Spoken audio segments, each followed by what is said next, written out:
those songs that we're still going to enjoy hearing in a few years' time. That was Lady Gaga and Bruno Mars with Die With A Smile on BBC Radio Wales. You are listening to Benazaka, and there's a new comedy series from BBC Cymru Wales on BBC iPlayer called The Golden Cobra. Have you seen it? If you haven't, well, I highly recommend you check it out. I found myself giggling quite a bit not listening to it, watching it this morning.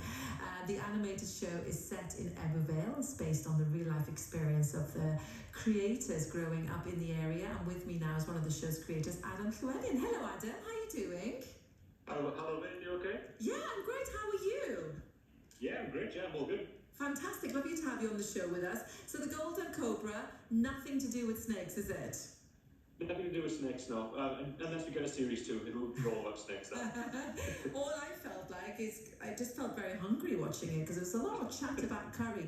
Not the most tasty curry, because it was a little bit the curry house wasn't very nice in the first episode. It had lots of cockroaches and everything, but still, talk of curry makes me hungry.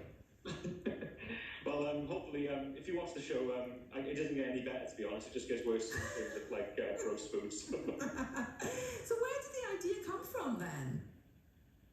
Oh, well, we've been making cartoons now for we as in the other writers have been making sort of cartoons now based in Evervale for the last 5 years, coming up to 6 years now probably.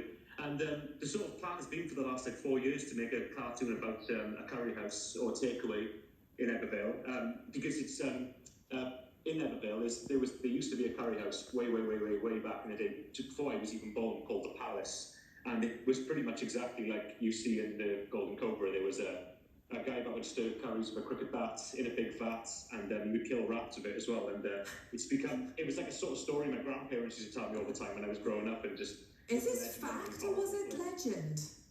I hope it's legend. I hope it's a myth, because I don't want that to be true. But that's sort of what got the germ of the idea kind of going, really, and we just thought it'd be a cool show. Yeah, it's wonderful. But there's also another curry house that's actually quite nice, isn't there, in the show? Yeah, there is the Taj Mahal, but if you watch more and more, you see that there's something dodgy going on behind the scenes of that place. Oh, I love that. There always is, isn't there? So who do you play in the show? I play all sorts of characters, basically, but the main ones I tend to play are Big Head, who's always saying things cheeky, and I do the little boy Reese in it as well. Oh, the little boy who went on the delivery with his daddy? That's right, yeah, that's my voice, yeah. So when you're thinking up these characters for your animation, have you based them on people you know? Yeah, sometimes, yeah. We try not, we don't tell people who they're based on in case we get sued or something. I'm not joking, but yeah, it's like, it kind of like, everyone kind of merges into one, if you know what I mean. So like, there's some characters, which like 3 or 4 people we know, kind of like, kind of glued together and stuff, and then there's some people that we, you'd have to be, I think people from Evervale will kind of spot some references more than anyone, to be honest. But then the people from outside of Evervale will be educated on what they're missing out. Absolutely, yeah, and hopefully it'll bring some tourism to Evervale, so everyone can come over and I think so. Some real life cartoon characters. And you've had some extra actors coming in the show as well, haven't you? What's it like having them coming in when they first came in to your little baby? Well, for years, when me and the guys have been doing it, none of us are really trained actors or anything. We just kind of make it up as we go along and flag it, really. So when we've got people like, Jeff Mercer, who does the voice of Basil, or Sonal Fricka, who does the voice of Samita, or Mark John, actual pro actors, it's quite awesome to actually watch them work and stuff, basically. And they all did an amazing job. Do you find you're learning from them as well? I do a little bit, yeah. But still, I learned that you have to actually read the script lines. So how did you get into animation? Because there'll be people listening right now, perhaps, starting their A-levels, and they're thinking, oh, I'd like to do what Adam's doing in the future. How did you get into animation? It's a bit of a strange way to get into animation. So years ago, I did media studies in college when I was younger, and then I did it a bit in university as well. But I kind of went away from doing that and spent 10 years just kind of working in a call centre, and then I worked as a teacher for a few years. And it was when I was working as a teacher, I was off for Easter holidays, and I was just bored one day, and I just sat down and just started on my computer, and I just kind of made a little cartoon. It's the first episode of my show, The Veil, which is on YouTube. Yeah. And that's kind of what got us started. Did you say The Veil? The Veil is what the YouTube one is called. Yeah. Okay, I'll check that out. So yeah, just a really, it was kind of out of boredom really. It was just kind of a bit out of boredom, and yeah, it was just to kind of make my friends laugh, and then we kind of got a little bit of a fan following, so we just kept going and going and going, and here we are now making a cartoon for BBC. That's amazing. It's quite a brave move actually, because you had quite a cushy job as a teacher, and you gave it up to do animations full time.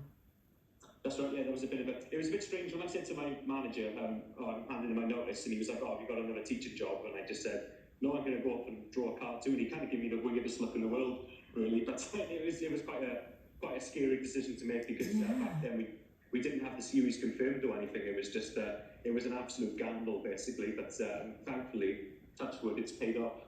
And it's paid off. It's doing very well on the BBC iPlayer. There'll be more people going to check out the Golden Cobra, I'm sure, after our conversation as well. It's quite a nice viewing late night, you know. It's quite chilled, isn't it? You don't have to think too much, and you get little giggles out of it as well. Yeah, that's the main thing. I mean, people seem to be enjoying it. The one thing I keep seeing people saying is that it's nice and easy to binge, because obviously the episodes are only about 50 minutes long, so the entire series is about the length of a movie, really. So you can watch them all in one night.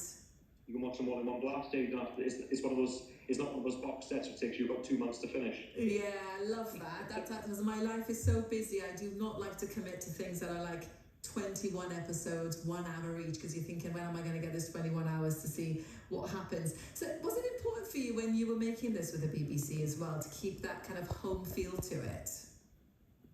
Yeah, absolutely. Yeah. So when we were kind of in early development stages, we had this chap called Ben come on to kind of help us out with getting some of the animators, and it's basically like an advisor.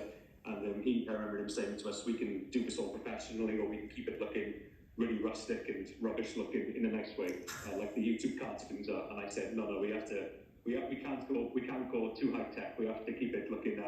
We have to make it look as cheap as possible and as DIY as possible, basically." So. I didn't feel that when I was watching it, and I would imagine the BBC execs would have been over the moon not to have to spend money on those expensive animations. Absolutely, absolutely, yeah. But we spent all the money on takeaways and stuff instead. Research.